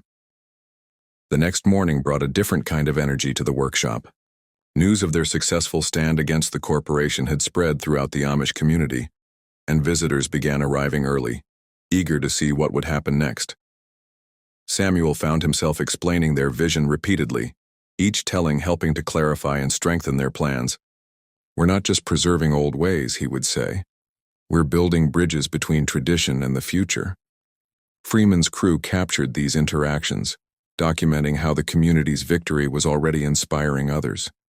Young Amish men and women who had left for the modern world began returning, drawn by the possibility of maintaining their traditions while engaging with contemporary life in a meaningful way. It's not about choosing between old and new anymore, Benjamin explained to a group of returnees. It's about finding wisdom in both. By mid-morning, the workshop had transformed into an impromptu planning center. Different groups focused on various aspects of their new initiative. The Women's Auxiliary, led by Mary and Elizabeth, developed programs to preserve and teach traditional domestic crafts. These skills aren't just about cooking or sewing, Mary explained to Freeman's cameras. They're about self-sufficiency, community support, and passing down wisdom through generations. Hannah and her tech-savvy team worked on expanding their digital presence while respecting Amish values. Their website would serve as a hub for traditional craft communities across the country, but with careful consideration for simplicity and purpose. We're not using technology for its own sake, Hannah emphasized. Every digital tool must serve our core mission of preserving and sharing traditional knowledge. David spent the morning in meetings with representatives from other workshops, coordinating how they would structure their network of craft centers. Each location would maintain its independence while contributing to the larger mission. Think of it like a traditional barn raising, he explained. Each family brings their own skills, but we all work together toward a common goal. Thunder, sensing the excitement, seemed especially spirited during the morning's buggy maintenance. Samuel took extra time with him, the familiar routine of caring for the horse providing a moment of reflection amidst all the activity. "You see, Mr. Freeman," Samuel said as he worked, "a horse like Thunder reminds us that some things shouldn't change. He doesn't need modern improvements to be perfect at what he does." The corporate lawyers returned briefly, this time with a different attitude. Instead of trying to buy out the community, they were there to learn. Preston, in particular, seemed transformed by the previous day's events. "We'd like to understand more about your traditional methods," he requested humbly, not to commercialize them, but to help preserve them properly. Samuel agreed to demonstrate some basic woodworking techniques. As he worked, explaining the significance of each tool and movement, the lawyers found themselves drawn into the meditative quality of traditional craftsmanship. "You see how the wood grain tells you which way to cut?" Samuel showed them. "That's something no machine can feel. It takes human hands, human judgment." By afternoon, more supporters had arrived, representatives from other traditional craft communities, quilters from Missouri, woodworkers from Vermont, blacksmiths from Kentucky, came to see how the Amish community had successfully protected their ways. "What you've done here," a master blacksmith told Samuel, "gives us all hope. You've shown there's a way to keep our crafts alive without selling out." The workshop buzzed with conversations in multiple languages, Pennsylvania Dutch, English, German, all focused on the preservation of traditional skills. Freeman's crew captured these interactions, documenting the birth of what was becoming a national movement. Jacob Miller arrived with news from the church council. After careful consideration, they had formally blessed the Living Heritage Network initiative with guidelines to ensure it remained true to Amish values. "They understand now," Jacob reported, "that sometimes preserving our ways means finding new ways to share them." As evening approached, Samuel gathered everyone for an important announcement. Standing at his workbench surrounded by the tools and projects of a lifetime, he shared his vision for the future. "Starting next week," he declared, "we'll begin our first official classes. Not just buggy making, but all the traditional crafts our community has preserved. Each master craftsman will teach what they know best." The announcement was met with quiet approval, the Amish way of showing enthusiasm. Already people were volunteering to teach or assist, eager to share their knowledge. Mary added her own announcement. "The Women's Auxiliary will offer classes in traditional food preservation, quilting, and herbal medicine. These skills are just as important to preserve." Benjamin and his group had developed a structured apprenticeship program, combining traditional methods with carefully considered modern elements. "We'll teach not just the how, but the why of our crafts," he explained. Thunder's occasional nickering from the stable seemed to punctuate key moments, as if the horse was offering his own approval of these plans. His presence remained a constant reminder of the traditional ways they were working to preserve. As night fell, Freeman found Samuel alone in the workshop, running his hands over a piece of wood he'd been saving for a special project. "What will you make with that?" Freeman asked. Samuel smiled. "A cradle," he replied, "for the future generations who will carry these traditions forward. It needs to be strong enough to hold our past, but flexible enough to rock toward tomorrow." The workshop, illuminated by traditional lanterns, took on an almost sacred quality. The tools on the walls cast familiar shadows, but now they seemed to represent not just implements of craft, but instruments of preservation and renewal. "You know what's remarkable?" Freeman observed, helping Samuel arrange tools for the next day's first official class. "In trying to save your traditions, you've actually made them stronger." Samuel nodded thoughtfully, selecting specific tools for demonstration. "Like this plane here," he said, holding up an antique wood plane. It's been used by 5 generations of Yoders. Each generation added their own marks, their own wisdom to it. That's how tradition really works. The evening deepened, but the workshop remained active. Hannah was finalizing the schedule for their first week of classes while David coordinated with other workshops in the network. The sense of purpose was palpable. "We've already received 50 applications for apprenticeships," Hannah reported, looking up from her laptop. "Not just from Amish communities, but from people all over the country who want to learn traditional crafts." Mary appeared with a fresh pot of coffee and her special evening bread, a recipe passed down through generations. "We'll need to teach them about more than just crafts," she said. "They need to understand our values, our way of thinking." "That's exactly right," Samuel agreed. "A craft without its soul is just mechanical work." Outside, the sound of approaching buggies announced more visitors. Benjamin and his friends were returning with supplies for the next day's classes. They had spent the afternoon gathering traditional materials from various workshops in the community. "Look what the Fishers contributed," Benjamin called out, carefully carrying in an ancient set of woodworking tools. "These belong to their great-grandfather. They want them to be used in the classes, not just stored away." The gesture touched Samuel deeply. Other families were also sending their heirloom tools and materials, understanding that preservation meant active use, not mere display. Thunder's rhythmic movements in his stable provided a steady backdrop to their preparations. The horse had become something of a mascot for their movement, representing the living link between past and present. "Tomorrow," Samuel announced, gathering everyone around his workbench, "we begin something new by teaching something old. Remember, we're not just showing techniques, we're passing on a way of life." Freeman's cameras captured the solemn moment, recording not just the words but the deep sense of purpose in every face. This was more than just a victory over corporate development. It was the beginning of a renaissance for traditional crafts. Midnight approached. Samuel took one final walk through his workshop. Each tool, each unfinished project, seemed to glow with new possibility. The space that had been his personal sanctuary was transforming into something greater, a beacon for those seeking to preserve traditional wisdom in a modern world. "Mr. Freeman," he said quietly, "when you first came here to learn about driving a buggy, I thought I was just teaching one more person about our ways. Now look what's happened." Freeman smiled, understanding. Sometimes the smallest beginnings lead to the biggest changes. The night ended with a simple prayer, offered in Pennsylvania Dutch, asking for guidance in their new endeavor. As the last visitors departed, the workshop settled into peaceful silence, ready for its expanded role in preserving and sharing centuries of craft tradition. Tomorrow would bring new challenges, new students, new opportunities to bridge the gap between old and new. But tonight, in the quiet darkness of his workshop, Samuel knew they had found the right path forward.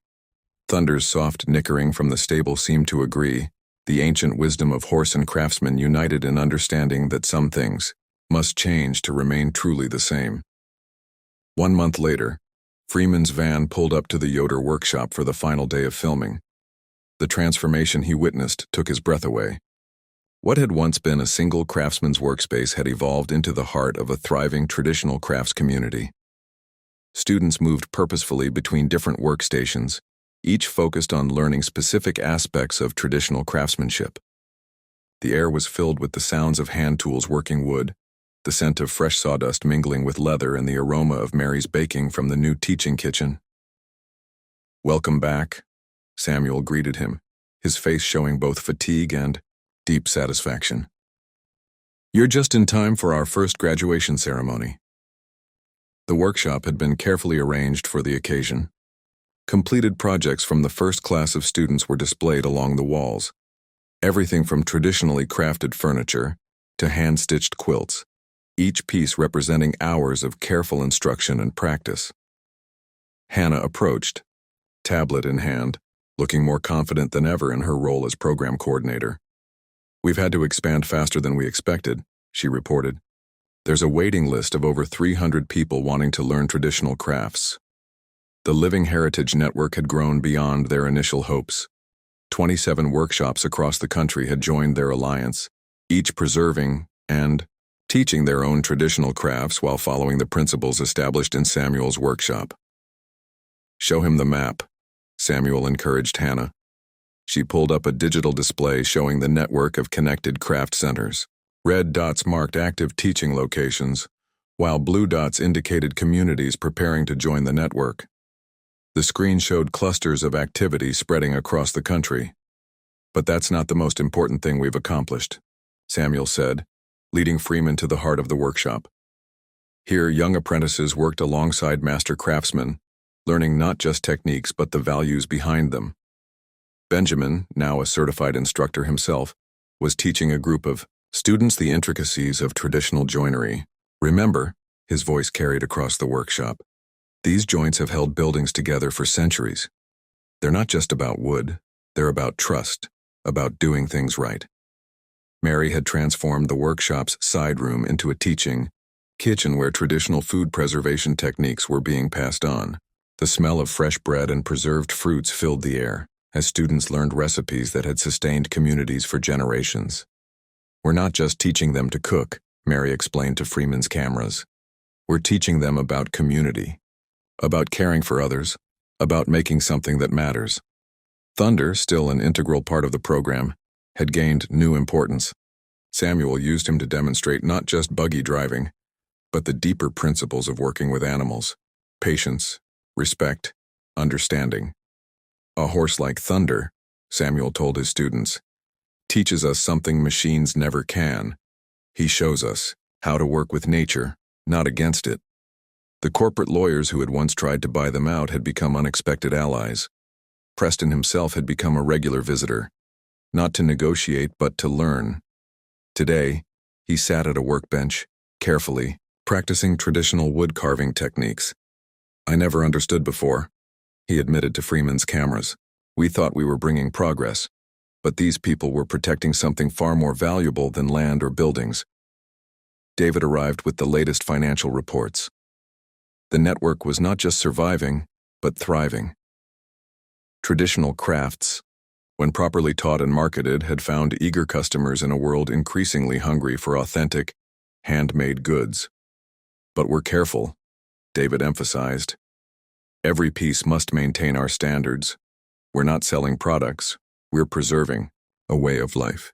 Elizabeth Stoltzfus, whose family had nearly sold their workshop, now ran a thriving quilting program. "Look at this," she said, showing Freeman a quilt made by her students. "Each square tells a story. That's what we're really teaching, how to keep stories alive through craftsmanship." As the afternoon approached, people began gathering for the graduation ceremony. Families arrived in buggies and cars representing both the Amish community and the wider world that had embraced their traditional teachings. Jacob Miller, speaking for the church council, had come to offer a formal blessing. "What started as a fight to save our workshops has become something more," he observed. "We're not just preserving crafts, we're building bridges between communities." The ceremony itself was simple but profound. Each graduate presented a masterwork piece they had created during their training. More importantly, they explained not just how they made it, but why each choice mattered, demonstrating their understanding of the deeper principles behind the crafts. Samuel stood to address the gathering, his voice carrying the weight of generations. "When we began this journey, we thought we were fighting to save our traditions from the modern world. What we've discovered is that our traditions have something vital to offer that world." He gestured to the gathered students, Amish and English, young and old, from all walks of life. "Look around you. Every person here represents a living link in a chain of knowledge that stretches back centuries. But now, that chain is growing stronger, reaching forward into the future." Freeman's cameras captured the emotion in the room as Samuel continued. "We're not just teaching people to work with their hands. We're teaching them to work with their hearts, to understand that true craftsmanship is about more than making things. It's about making things matter." The graduates received not just certificates but traditional tools that they had learned to use during their training. "These tools," Samuel explained, "carry the wisdom of generations. Use them well. Teach others what you've learned here. As evening approached, the workshop transformed for a traditional celebration. Tables were set up, covered with food prepared by Mary's cooking students. The gathering became a testament to the community they had built, traditional and modern, Amish and English, all united in their appreciation for authentic craftsmanship. Thunder, watching from his stable, seemed to approve of the proceedings. Samuel spent a moment with him, reflecting on how far they had come from those first buggy driving lessons. "You know, Mr. Freeman," Samuel said later, as they watched the celebrations, "when you first came here, I thought I was just going to teach you about driving a buggy. Instead, you helped us find a way to drive our traditions into the future." Freeman smiled, understanding the depth of what had been accomplished. Sometimes the best journeys take us places we never expected to go. As night fell, lanterns were lit throughout the workshop, casting warm light on the tools and projects that represented both past and future. The graduates mingled with their teachers, sharing stories and plans for carrying their new knowledge back to their own communities. Hannah showed Freeman their latest website update, a digital archive of traditional crafting techniques, carefully documented but never separated from their cultural context. "We're preserving not just the how but the why," she explained. "That's what makes it living heritage." The evening ended with a traditional hymn, sung in both Pennsylvania Dutch and English, voices joining together in harmony. The sound filled the workshop, echoing off tools and timber, a bridge between past and present. As the last visitors departed, Samuel stood in his workshop doorway, watching buggies and cars move off into the night. The space behind him hummed with possibility, no longer just his workshop but a beacon of hope for traditional crafts everywhere. "Tomorrow," he said quietly, "we begin again. There are always more stories to tell, more skills to share, more wisdom to pass on." Freeman's cameras captured this final moment, the master craftsman in his doorway, the workshop glowing behind him, Thunder's soft nickering from the stable, a perfect image of tradition alive and moving forward. The story that had begun with a simple buggy driving lesson had become something far more profound, a testament to the enduring power of craft, community, and the wisdom of generations. In saving their traditions, they had given them new life, ensuring that the knowledge of centuries would continue to shape lives for generations to come. As Samuel prepared to lock up the workshop for the night, Freeman asked one final question for his documentary. "What do you see when you look to the future now?" Samuel paused, his hand resting on a workbench worn smooth by generations of craftsmen. "I see hope," he replied, "not just for our ways, but for something bigger.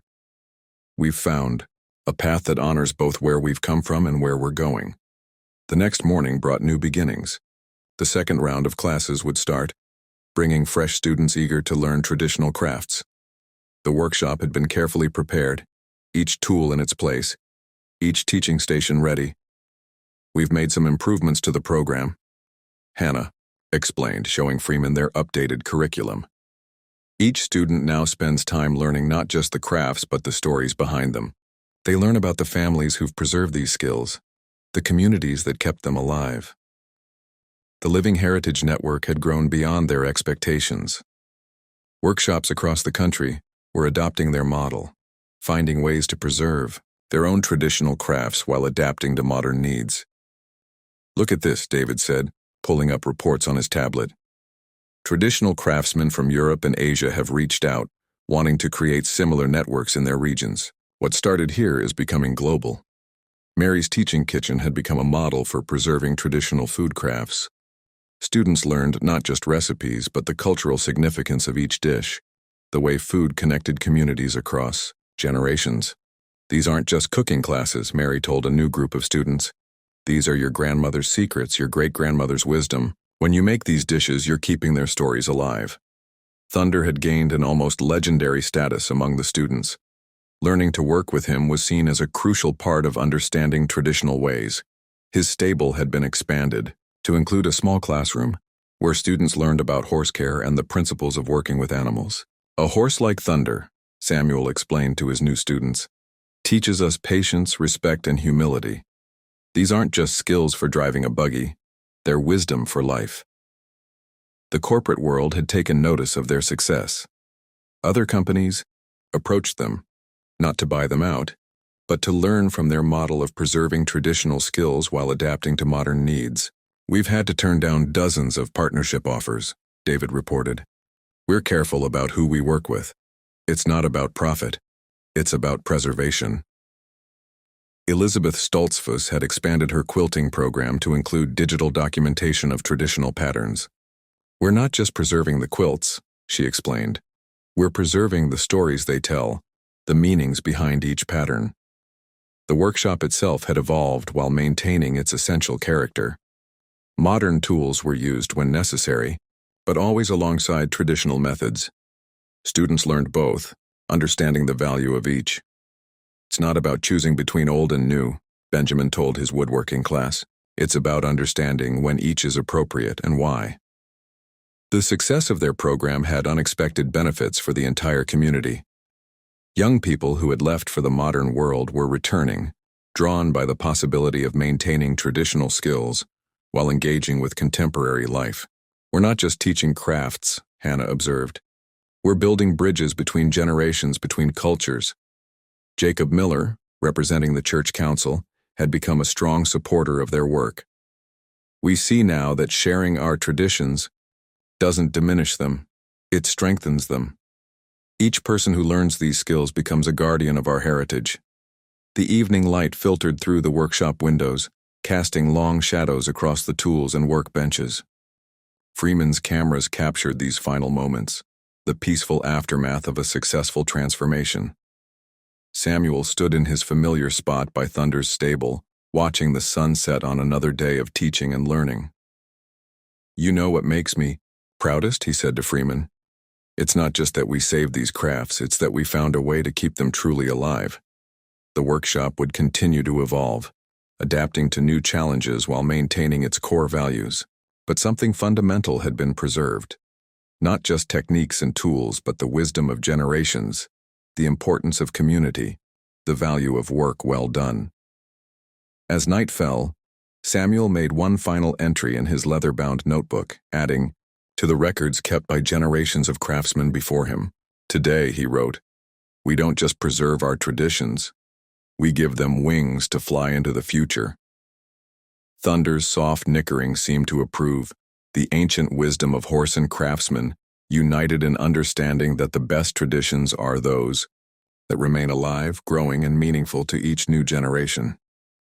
The next morning brought an unexpected visitor to the workshop. A film producer from PBS had seen early cuts of Freeman's documentary and wanted to create an entire series about traditional crafts and the Living Heritage Network. "But we'll do it your way," she assured Samuel and the community leaders. Authentic, respectful, focusing on the real meaning behind the crafts. Samuel considered the proposal carefully, remembering how their journey had begun with Freeman's simple desire to learn buggy driving. "As long as we tell the true story," he agreed. "Not just the what, but the why." The workshop was already buzzing with activity. New students were arriving for their first day of instruction, each bringing their own reasons for wanting to learn. "Traditional crafts. I spent 20 years in technology," one new student told Freeman's cameras. "But there's something missing in the digital world. Here, I'm finding what I've been looking for. Real connection, real creation." Hannah had developed an innovative system for tracking each student's progress, combining traditional apprenticeship methods with modern educational techniques. "See how each skill builds on the others?" she explained, showing her tracking system, "just like our ancestors did, but organized for today's learners." Mary's Teaching Kitchen had become a model for other traditional food preservation programs across the country. She was currently working with a group of students on a centuries-old recipe for pickle preservation. "These aren't just recipes," she told them, demonstrating the careful preparation. "These are survival skills, community skills. When you learn these, you're learning how to take care of others." Thunder remained a central figure in their program, his stable now featuring educational displays about the history of horse and buggy transportation. Students learned not just how to drive, but how to understand and respect these magnificent animals. A horse can teach you things no machine ever will, Samuel often said. Patience, partnership, the importance of trust. The workshop's success had sparked a renaissance of traditional crafts in the region. Other workshops that had considered closing were now thriving, each finding its own way to balance tradition with modern needs. Benjamin and his young instructors had become experts at bridging the gap between old and new. They taught traditional woodworking alongside modern safety techniques, showing how both could work together. It's not about living in the past, Benjamin explained to a new group. It's about bringing the best of the past into the future. Elizabeth Stoltzfus had expanded her programs to include online tutorials, carefully crafted to maintain the personal, hands-on nature of traditional quilting while reaching a wider audience. We're not replacing personal instruction, she emphasized. We're extending it, making it accessible to those who can't be here in person. The corporate world had taken notice in unexpected ways. Several major companies had hired their graduates as consultants, seeking to understand how traditional craftsmanship principles could improve modern manufacturing. They're learning that faster isn't always better, David observed. Quality, care, and connection matter more than speed. As evening approached, Samuel gathered everyone for a special announcement. The Living Heritage Network had been recognized by UNESCO as a model for preserving intangible cultural heritage. This recognition isn't just for us, he told the assembled group. It's for every craftsperson who's kept these traditions alive through the generations. Freeman's cameras captured the quiet pride in the room. This wasn't just about preserving crafts anymore. It was about preserving wisdom, community, and ways of living that still had much to teach the modern world. The workshop itself had become a symbol of successful adaptation. Traditional tools lined the walls alongside carefully chosen modern equipment, each used appropriately, each respected for its purpose. We're not just teaching people to make things, Samuel explained to Freeman's final interview. We're teaching them to make things matter. As night fell on the last day of filming, the workshop glowed with warmth and purpose. Students and teachers gathered for a final celebration, sharing food prepared in Mary's kitchen, displaying projects completed under careful instruction. Thunder watched from his stable as Samuel made his final remarks to Freeman's documentary. When you first came here, he said, I thought I was just going to teach you about driving a buggy. Instead, you helped us find a way to drive our traditions into the future. The workshop would continue its work long after the cameras stopped rolling. Each day would bring new students, new challenges, new opportunities to preserve and share the wisdom of generations. But something fundamental had changed. They had found a way not just to save their traditions, but to help them thrive in a changing world. The Living Heritage Network would continue to grow, connecting craftspeople and communities across the globe. As Samuel locked up the workshop that final night, he paused to write one last entry in his leather-bound notebook. Today, he wrote, we don't just preserve our past. We build our future, one careful piece at a time. Thunder's soft nickering provided a gentle accompaniment to the evening stillness. His ancient horse wisdom, somehow understanding that while the world might change, some things, craftsmanship, community, care for others, would remain constant, passed down through generations yet to come. And so the story that began with a simple buggy driving lesson had become something far greater, a testament to the enduring power of tradition, the strength of community, and the wisdom that comes from working with both head and hands. The Living Heritage Network would continue to grow, touching lives and preserving skills far beyond the quiet workshop where it all began. But its heart would always remain here, in Samuel's workshop, where the past and future had found a way to work together in perfect harmony. Up next, we have 2 more incredible stories that are waiting for you. Just click the image you want to watch and it will take you there. If you enjoyed this video, make sure to subscribe, it would mean a lot.